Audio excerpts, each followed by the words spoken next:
This is Hidden Killers with Tony Brueski. Here now, Tony Brueski.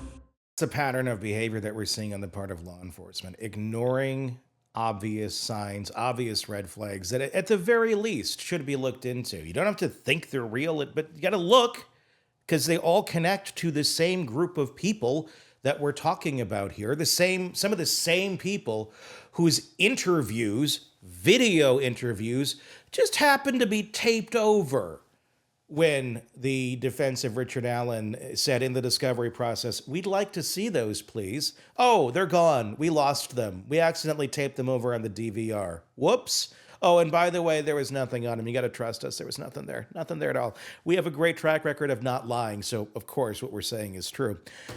That's gone.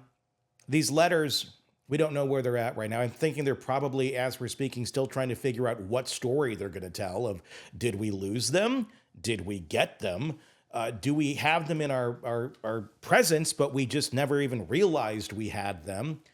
Or what happened here? Because this is going to take a little coordination, too, on the part of all of them if they're going to cover this up, because we have to, number one, determine if it left the jail facility or the prison facility where he was.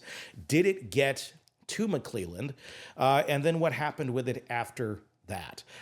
If he's covering this up, if he never dispersed this information, we have a very big problem here in terms of why was this part not out there? But the other bigger problem is you still have Judge Gull, who's going to do the ultimate ruling on this until it gets to an appellate level.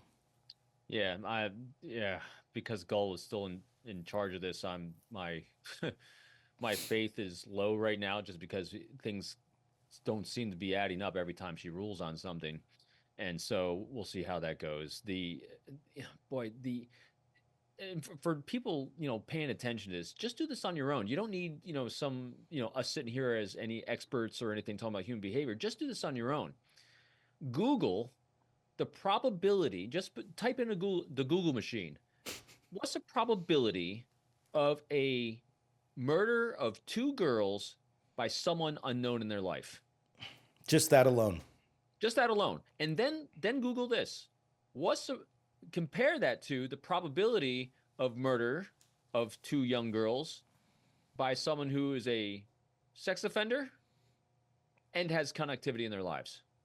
And you find them on their property.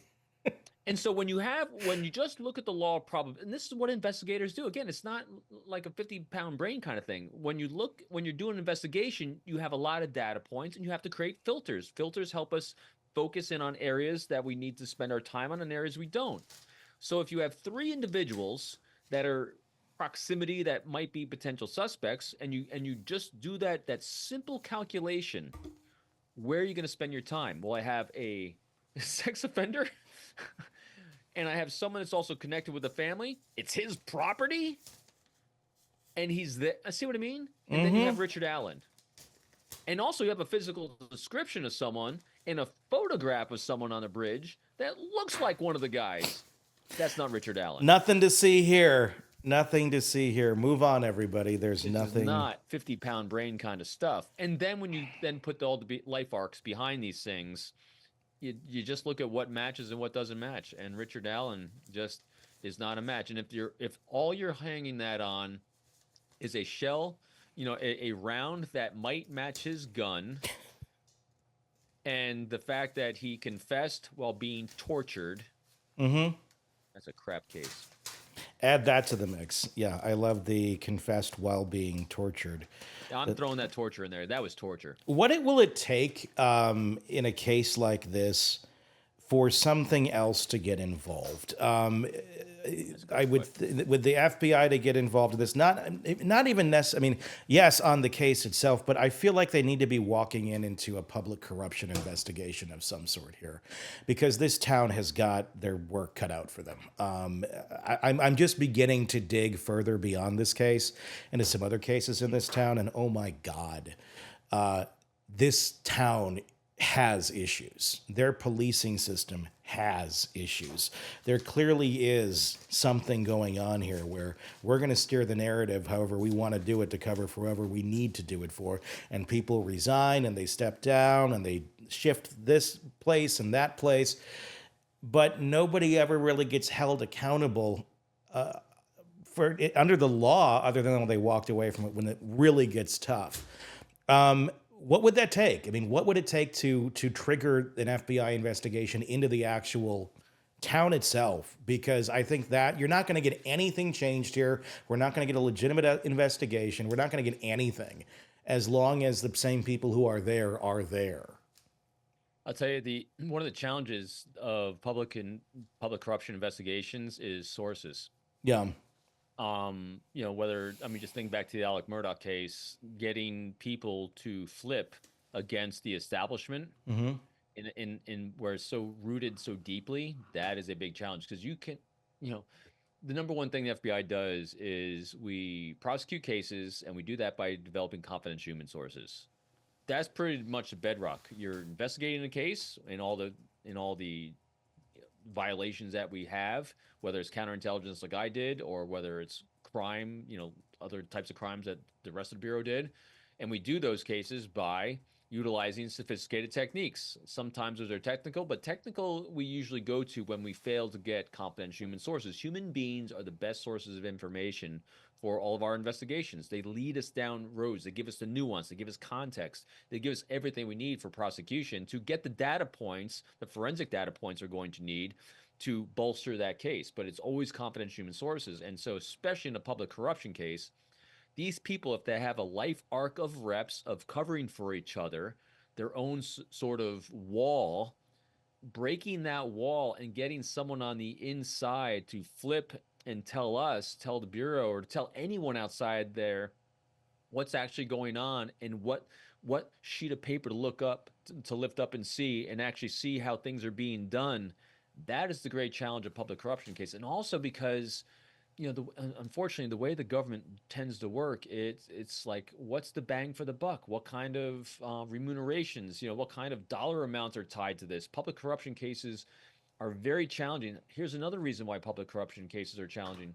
So again, I don't know the dynamic of the field office of the FBI that covers this region, but this isn't just one thing they're covering. They're covering a lot of things. There's probably there's always a lot of law enforcement collaboration that goes on between federal, state, and local.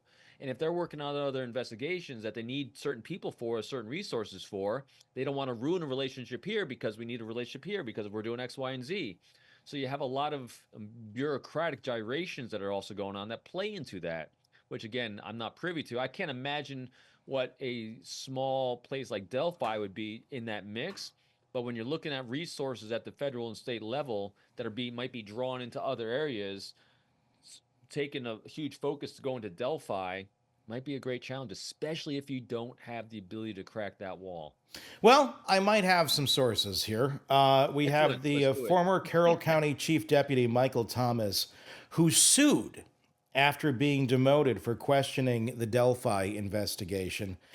If he has evidence of misconduct, that could be an interesting source. He was basically demoted and pushed away when he said, I don't think the way you're handling this is correct.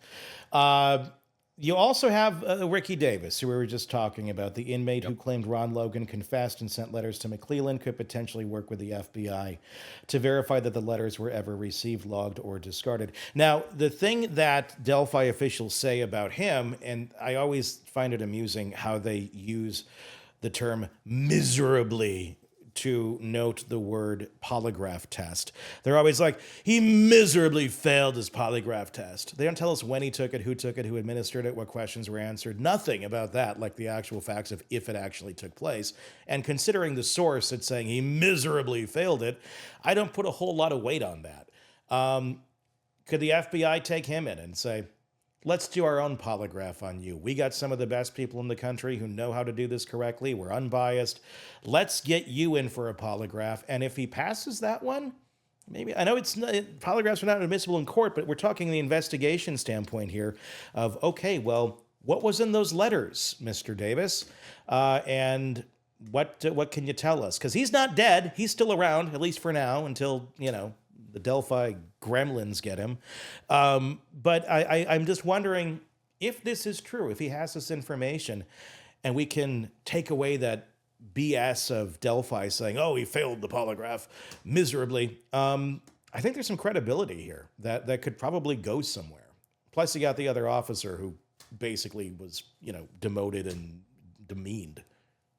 Yeah, you just need you need a couple, and you don't need many, just a couple good investigators that are good interviewers. And even with the polygraph, just think about this too, everyone listening, watching, think about how many times have we seen someone saying besides Maury Povich, the lie detector said this, the truth detector said this, we detected, no, it doesn't You're a work. dad! Right. See, that stuff doesn't work. Yeah. What the polygraph is great for, as a great friend of mine said, it's a great prop for someone who's a fantastic interviewer. Mm-hmm. And then what happens is that a great polygraph interview, the interview itself is what's admissible.